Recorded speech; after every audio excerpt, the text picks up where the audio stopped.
DMU train दुर्घटना रे जने अजना व्यक्तिंकर मृत्यु होईछि जहाँकि मयूरभंज जिला बांग्रिपोषी थाना अंतर्गत बड़ामरा निकटस्थ पथरगड़िया निकटरे ट्रेन दुर्घटना रे जने अजना व्यक्तिंकर मृत्यु होईछि।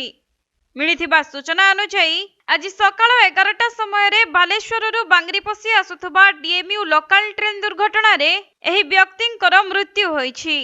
तेबे तांकर कोनोसी परिचय मिली पारि नथिबा बेले घटनास्थल रे बांग्रिपोषी पुलिस पहुंची ट्रेन लाइन भितरु सबको उद्धार करी व्यवच्छेद निमंते बारिपदा रघुनाथ मुर्मू मेडिकल को पठाइथिबा जणा पड़िछि।